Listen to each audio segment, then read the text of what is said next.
विद्यार्थी मित्रांनो, आज आपण चौथ्या प्रकरणातील जे व्यवसायिक सेवा आहे, या व्यवसायिक सेवेमधील विमा प्रकार आणि या विम्यामध्ये जीवन विमा आणि जीवन विम्याचे प्रकार त्या ठिकाणी पाहणार आहोत. जीवन विमा आपण सुरुवातीलाच अगोदर त्याचा अर्थ पाहिला आहे की जीवन विमा याचा अर्थ आयुर्विमा, व्यक्तीच्या आयुष्याचा विमा असतो. तर जीवन विमा हा असा एक लेखी करार आहे जो विमेदार आणि विमा कंपनी यांच्यामध्ये होत असतो आणि ज्यामध्ये विमेदार काही ठराविक रक्कम नियमितपणे हप्त्या स्वरूपात रक्कम भरून आपल्या आयुष्याला सुरक्षितता प्राप्त करून घेत असतो. कारण जर दरम्यानच्या म्हणजे विमे मुदतीमध्ये विमेदाराचा जर मृत्यू झाला तर विमापत्राची रक्कम त्याच्या वारसाला त्या ठिकाणी मिळू शकते आणि आर्थिक सुरक्षितता त्या ठिकाणी तो विमेदार आपल्या कुटुंबियांना देऊ शकतो.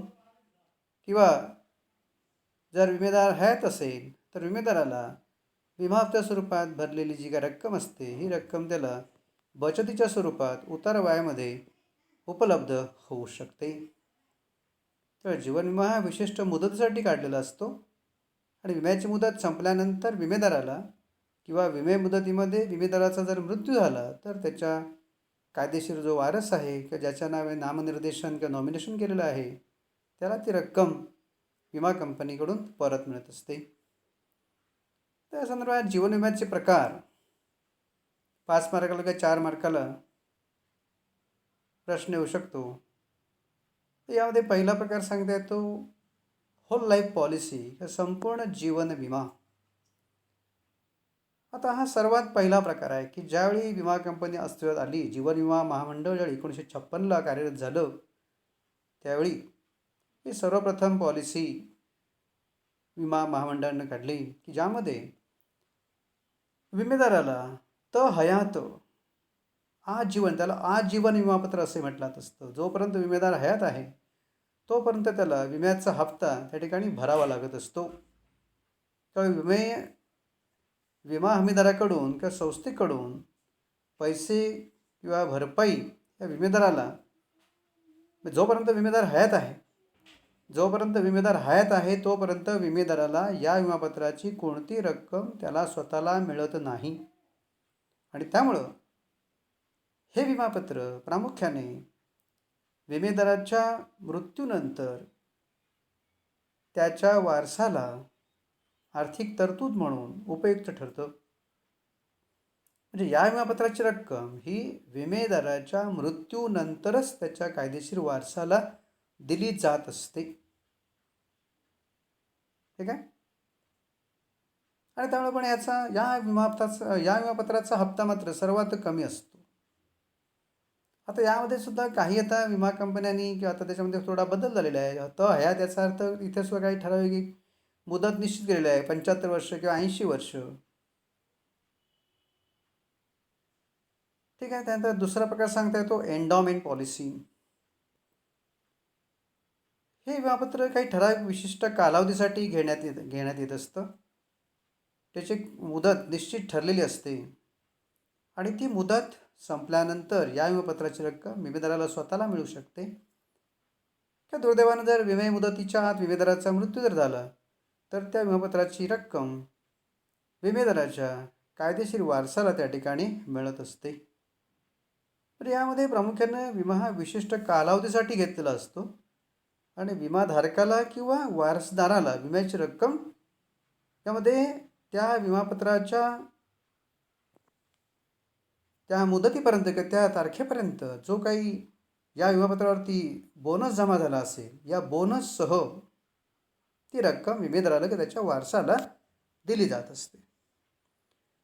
त्यानंतर तिसरा प्रकार सांगता येतो मुदत विमा किंवा टर्म इन्शुरन्स. तर मुदत विमा हा सुद्धा त्याच्या शब्दामध्येच म्हटलेलं आहे की विशिष्ट कालावधीसाठी घेतलेला असतो आणि याचाही विमा हप्ता सर्वसामान्यपणे कमी असतो. आता यामध्ये एक संपूर्ण विमा कालावधीसाठी विमा रक्कम निश्चित केलेली असते आणि संपूर्ण कालावधीसाठी विमा हप्ता जो आहे ह्या हप्त्याची रक्कम बदलत नाही. कायम शेवटपर्यंत विम्याची रक्कम जी असते, विमा हप्त्याची रक्कम आहे, इन्शुरन्स प्रीमियम, ही विमा हप्त्याची रक्कम मात्र कायमस्वरूपी असते, ती बदलत नसते. आणि इथे सुद्धा जसं एंडोमेंट पॉलिसी आहे तसं याच्यामध्ये सुद्धा विमेदाराचा जर अकाली मृत्यू झाला तर त्या विम्याच्या लाभार्थी किंवा विमेदाराचा जो वारस आहे त्या वारसाला कराराच्या अटीप्रमाणे ही सर्व विमापत्राची रक्कम मिळू शकते. किंवा विमेदार जर हयात असेल तर विमेदाराला स्वतःला ती रक्कम विशिष्ट मुदत संपल्यानंतर रक्कम मिळत असते. ती मुदतीचा अर्थ त्याचा प्लेन पॉलिसी म्हटलेला आहे, टाईम पॉलिसी. पुढचं आपण पाहणार आहे त्याच्यामध्ये सुद्धा मनी बॅक पॉलिसी आहे, विशिष्ट रक्कम परत मिळणारी.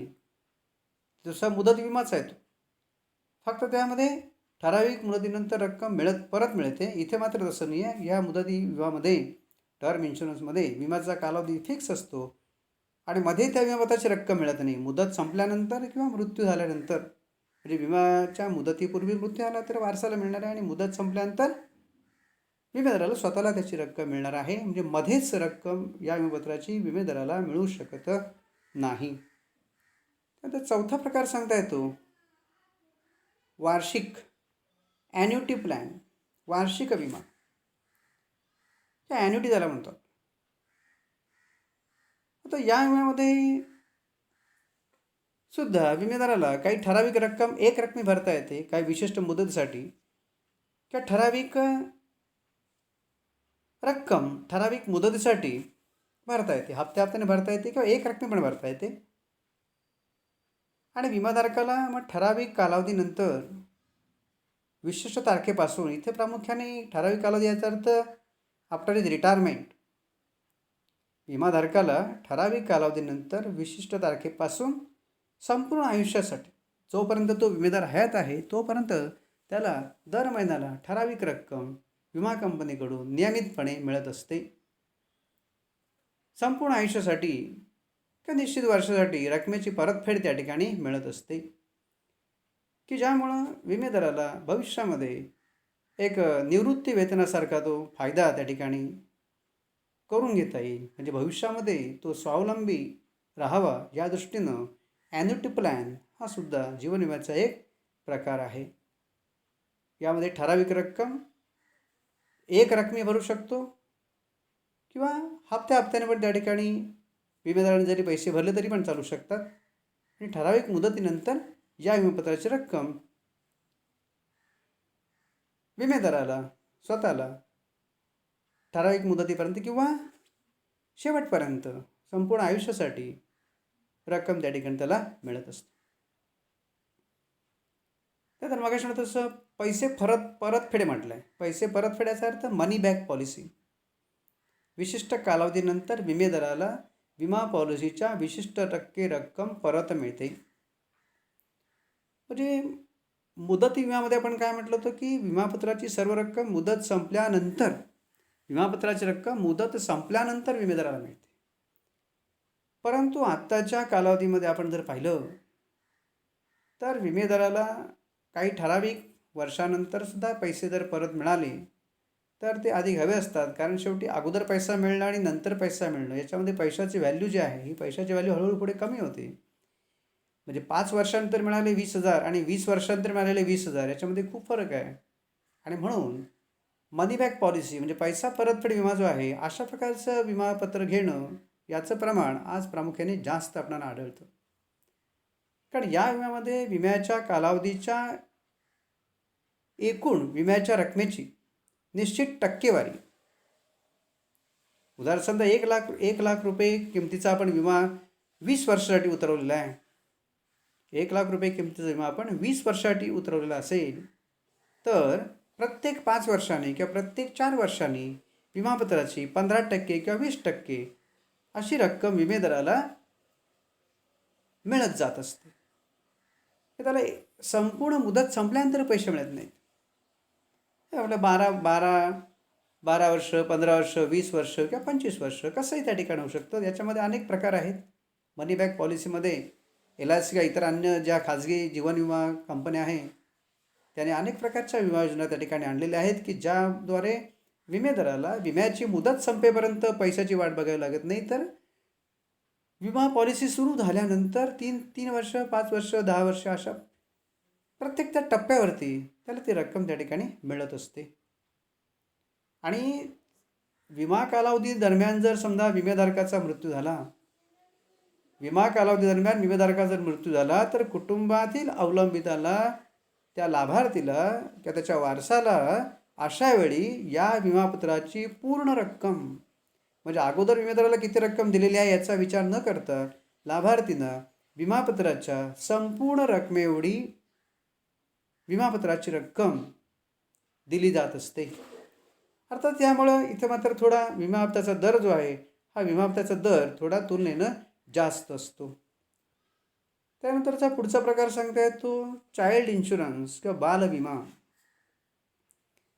त्यामध्ये सुरुवातीला आपण जर पाहिलं तर अशा प्रकारे म्हणजे मुलांच्या शिक्षणासाठी किंवा मुलीच्या लग्नासाठी असा सुद्धा विमा प्रकार त्या ठिकाणी अगोदर होता. त्याला नाव थोडं बदललं आहे, बाल विमा म्हटलं आहे, चाइल्ड इन्शुरन्स. चाइल्ड इन्शुरन्स याचा अर्थ मूल जन्माला आल्यानंतर 1 वर्षानंतर सुद्धा आपण त्या मुलाच्या नावे विमा पॉलिसी घेऊ शकतो की ज्या योजनेद्वारे मुलांच्या भविष्यातील आर्थिक गरजा भागवू शकतो. सदर विम्यामध्ये मुलं त्यांची विविध स्वप्ने साकार करू शकतात. मुलांच्या शिक्षणासाठी आपण विमा उतरवू शकतो किंवा मुलीच्या शिक्षणासाठी विमा उतरवू शकतो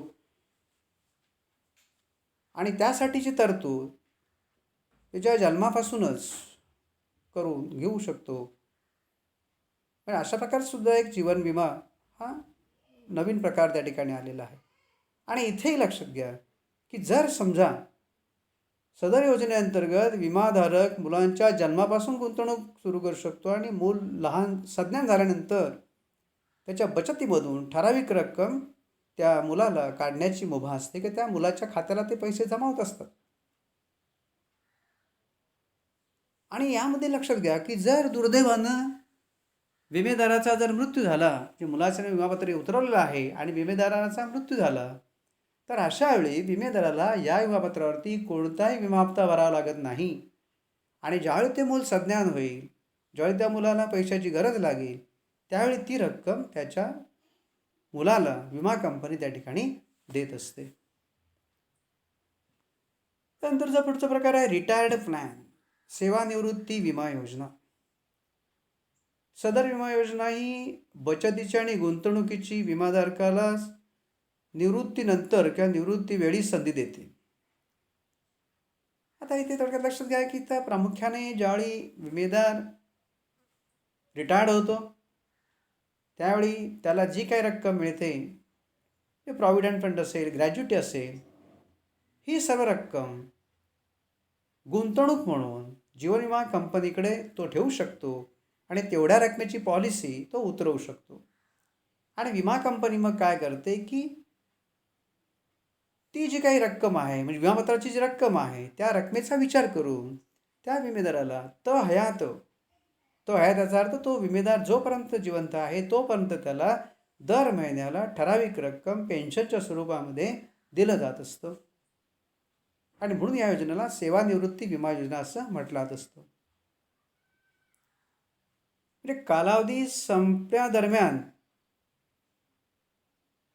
तयार झालेल्या रकमेची किंवा उत्पन्नाची गुंतवणूक किंवा उत्पन्न मिळवण्यासाठी केली जाते, त्यास निवृत्ती वार्षिकी असे संबोधतात. ही जरा वाक्यरचना तेवढं बरोबर नाही, लक्षात ठेवणार की नाही आहे, म्हणून मी थोडक्यात सोप्या भाषेत सांगितलेलं आहे. सेवानिवृत्ती विमा योजनेचा अर्थ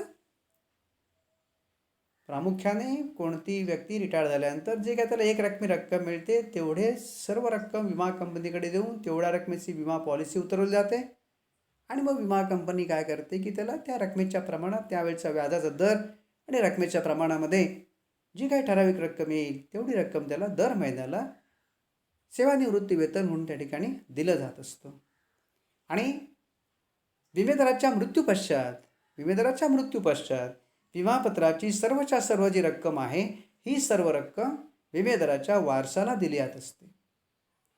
म्हणजे इथे विमेदार गुंतवणूक म्हणूनच फक्त विमा कंपनीकडे ती पैसे ठेवतो आणि त्या ठेवीवरचं व्याज जे आहे ते व्याजरूपी त्याला पेन्शन म्हणून त्या ठिकाणी मिळत असतं. सेवानिवृत्ती वेतन म्हणून त्या ठिकाणी विमा कंपनी देते आणि जे काय मुद्दल असतं, जी काय मूळ मूळ रक्कम आहे, ती मूळ रक्कम विमेदाराच्या मृत्यूनंतर त्याच्या वारसाला विमा कंपनी देत असते. त्यानंतर पुढचा एक शेवटचा प्रकार सांगता येतो ULIP, unit linked insurance plan. Unit linked insurance plan, ULIP. ULIP याचा अर्थ विमेदाराला जीवन विम्याचंही संरक्षण आहे आणि गुंतवणूक म्हणून सुद्धा त्या ठिकाणी काय फायदा मिळू शकतो. म्हणजे अशा प्रकारामध्ये विमा कंपनीकडं जो काही विमा हप्ता जमा होतो त्या विमा हप्त्याच्या काही प्रमाणामध्ये रक्कम विमा कंपनी काय करते, शेअर मार्केट्समध्ये गुंतवते. शेअर मार्केट्समध्ये म्हणजे शेअर्समध्ये असेल, डिबेंचर्समध्ये असतील, यामध्ये गुंतवणूक करते आणि त्याच्यामधून जो काही रिटर्न विमा कंपनीला मिळतो त्या प्रमाणामध्ये विमा कंपनी काय करते की तुमच्या त्या गुंतवणुकीवरती ठराविक रक्कम विमेदाराला त्या ठिकाणी दिल्यात असते किंवा त्याला युनिट्स असतं. लक्ष, युनिट लिंकायचा अर्थ जी गुंतवणूक करतो त्या गुंतवणुकीचं युनिट्समध्ये रूपांतर केलं जात असतं. शेअर्ससारखे युनिट्स असतात. समजा 1 लाखाची पॉलिसी उतरवली तर तुम्हाला समजा की ती 2000 युनिट दिली, मग 2000 युनिटची किंमत किती, एका युनिटची किंमत समजा 100 रुपये आहे. मग त्या युनिटची किंमत त्या ठिकाणी बदलत जाते आणि युनिटची किंमत शेअर मार्केटमध्ये म्हणजे ज्या विमा कंपनीनं जी रक्कम शेअर मार्केटमध्ये गुंतवलेली आहे त्या रकमेवरती मिळणाऱ्या परताव्यानुसार त्याला नेट ॲसेट व्हॅल्यू विचारात घेतल्यात असते. नाव किंवा नेट ॲसेट व्हॅल्यू विचारात करून युनिटची रक्कम वाढत जात असते आणि जेवढी युनिटची रक्कम असेल गुणिले त्या विमेदाराला विमा कंपनीने दिलेले युनिट्स याचा विचार करून मुदतीअंती त्या विमापत्राची रक्कम विमेदाराला विमा कंपनी देत असते. म्हणजे इथं शेअर मार्केटचा सुद्धा फायदा विमेदाराला व्हावा आणि संरक्षण पण मिळावं. म्हणजे काही रक्कम संरक्षणासाठी आहे आणि काही गुंतवणुकीसाठी आहे. सुरक्षितता आणि गुंतवणूक या दोघांचा मेळ युनिट लिंक्ड इन्शुरन्स प्लॅन किंवा युलिफ या विमा योजनेमधून विमा कंपन्या त्या विमाधारकाला देत असतात. म्हणजे अशा प्रकारे सर्वसामान्य 7 ते 8 प्रकार आपल्याला सांगता येतील. प्रामुख्याने ते शॉर्ट नोट्समध्ये वरती प्रश्न येऊ शकतो. थँक्स.